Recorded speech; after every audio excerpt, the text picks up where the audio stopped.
Hello everyone. We live in a period of transition with many uncertainties and with declining chances for people in life, with gridlock, and many people are disillusioned. These are the times when fascism can best take root. And so it is particularly important that we recognize for when it comes. I'm going to focus here on describing fascism and the conditions that give rise to it. And I'm not going to point out any particular individuals. Unlike a lot of other isms, that is, other political philosophies, fascism is very modern. It's a bit over 100 years old. It was adopted across the world in the 1920s and 30s. It led to World War II, and that itself thoroughly discredited fascism because of the actions of Hitler and the Nazis. And since then, the word has become an insult, which is thrown around all too often without much thought of understanding. And because it is used as an insult without care, it has created a lot of confusion. I hope to clear up some of that confusion here. If everyone is a fascist, then no one's a fascist. But there are movements and individuals in the world today that can legitimately be called fascist, or at least fascist-leaning. This dangerous expression of humanity is on the rise, according to a lot of historians, political scientists, and diplomats. Robert Paxton is one of these historians, and I want to describe his work to you here. Fascism is authoritarianism, but not all authoritarians, not all dictators or despots are fascist. What makes fascism fascism is a hard question, because there are no core enduring principles to fascism. With socialism, communism, there are core principles. Liberalism and conservatism as well do have these core principles. Fascism is more understood as a process, and that makes it defining it tricky. And I'll leave a definition for the end. The way to understand the process of fascism is to look at not so much what fascists say or even believe, but how they behave, what they do. So what do fascists do? They begin by making promises of renewal based on bringing back more pure forms of culture and also times of empire and glory. It is a call to the past, and that is why it resonates better on the right and with conservatives rather than the left and progressives.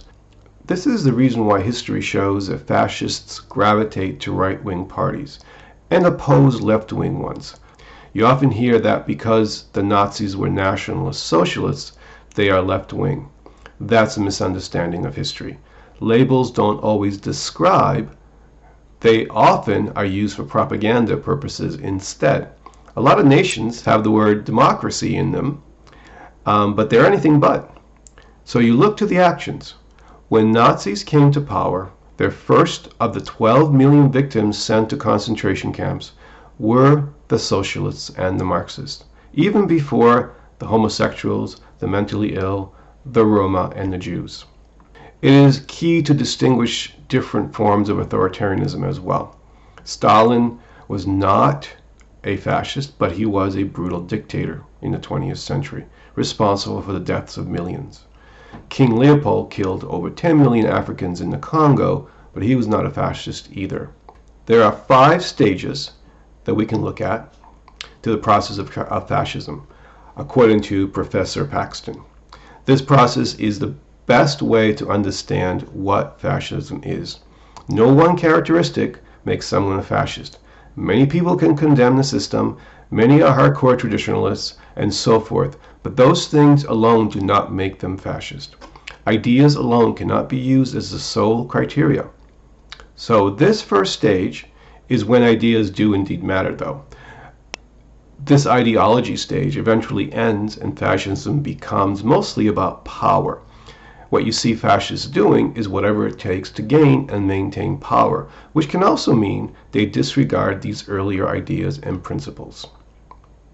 In this first stage, small fringe groups arise from the failures or perceived failures of liberal democracies. These fringe groups use the word hypocrisy over and over. They say democracy is a sham. They cultivate disappointment and bitterness. Again, it is not the ideas and sentiments themselves that are fascist. If a society already feels disillusioned, fascist groups arise more easily and take advantage of these sentiments for their own purposes. Anti-government sentiments can be legitimate. There's cause to be upset. The problem is that when a society has weakened or it has corrupt institutions, fascists can more easily take advantage. They can gain a foothold and root there. People are more suspicious, more disappointed, and more angry than we have seen in a long time. They do not approve of the system, and this is why these groups are gaining ground and feeding this rhetoric. So then it becomes a spiral of disillusionment and grievance, which in turn can become way out of proportion with reality. Yes, there are problems in society, but are they as bad as they're being portrayed? What you hear from fascist groups and individuals is how corrupt the system is, how it doesn't care about you. That's the rhetoric. This is the strategy which allows for people to gravitate towards these fascist groups so that they can in turn gain power through legitimacy, through normalcy. Fascism enters the second stage once these fringe elements have gained enough sway to make formal connections to major parties. Once they do, the establishment politicians and the parties need to accommodate them. Most fascist movements, however, never make it this far. We have seen this across the world on many occasions, including here in the United States many times. They usually revert to fringe status. It is noteworthy that fascists have never achieved late-stage power through violence and coups. They have tried and they have failed, because once they do get violent, then they are targeted by intelligence agencies and by the police. And this can have the unfortunate effect of giving legitimacy to state coercive power, and that in turn helps bring about military or police dictatorships. Either way, democracy and human rights are lost. And this has been the common experience in a lot of the developing world. If fascism makes it to the third stage, it is through non-violent subversion. This third stage is when the fascists acquire power within legitimate right-wing parties and other civil institutions across society. Conservative parties that tend to be elitist see these fascist populists as a way to gain people power. They usually assume these characters are foolish and superficial and can be controlled. They want to try to harness their ability to draw in supporters. Coalitions of various conservative right philosophies form around these populists. Once they are powerful, they often will disregard this voice of the people rhetoric they use to get power, and they will shift their focus towards enhancing these coalitions with traditionally conservative groups, like, for example, religion, the military, businesses, and so forth. And this is the fourth stage when this happens. This is when you see the power of fascists affecting societies, making the laws, cracking down on enemies of the state and of culture. The populism dissolves, and what is left is a blend of traditional politics mixed with heightened fear politics. The need to purify society or to root out dangerous enemies becomes their main cause. Non-normative expressions of sexuality and gender are particularly decried as both inherently weak and at the same time dangerous threats to civilization. Fascists always seem to glorify traditional masculinist notions of identity, and they revile any alternative as culturally corrupt weakness. They refer to these other forms as signs of cultural decadence. Kevin Jones, a friend and public servant, wrote recently, quote, "In their rise to power, fascists have to establish and maintain a historical sense of political enmity in a critical number of citizens. The fascist tools of instilling an existential fear of the weak and dangerously undisciplined is surprisingly effective even in the voices and fingers of a few," unquote. Other targets are minority ethnic groups, newcomers to society, and left intellectuals, particularly ones that are opposing them. They will also target the liberal institutions that undermine their ideologies and expose their machinations of power, like, for example, higher education and the media.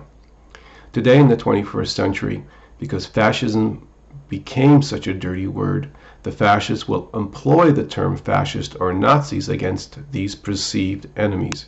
It creates a lot of confusion, which then allows for the real fascists to keep building power. Here's when you see a lot of Orwellian language being employed. As war is peace, The anti-Nazis are the Nazis. Language matters. Post-truth narrative and these kinds of landscapes of deception are the harbingers of fascism. They allow it to flourish. Okay, so after going through these 4 stages, fringe groups gaining cultural legitimacy, acceptance into the established political system, acquiring power through civil society, and shaping laws in society, the last stage is the end stage, full consolidation of power across society, or totalitarianism. There are 2 classic examples that have gone through all 5 stages: Mussolini's Italy and Hitler's Germany.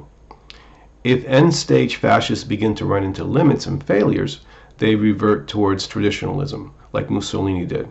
If they continue to be successful, they become more radical and extreme, like Hitler. And all other pretenses will morph into raw power, in a kind of madness. And of course, this led to 50 to 70 million deaths, the Holocaust, and the devastation of Europe and Japan. So given this 5-stage process, here is what the historian Robert Paxton says, quote, "Fascism may be defined as a form of political behavior marked by obsessive preoccupation with community decline, humiliation, or victimhood, and by compensatory cults of unity, energy, and purity, in which a mass-based party of committed nationalist militants working in uneasy but effective collaboration with traditional elites abandons democratic liberties and pursues with a redemptive violence and without ethical or legal restraints goals of internal cleansing and external expansion." End quote. Again, my role as an educator is to elucidate what fascism really is, to bring clarity to the definition. Your role is to examine the word and to see it for yourself. I hope this was useful to all of you, and thanks for listening.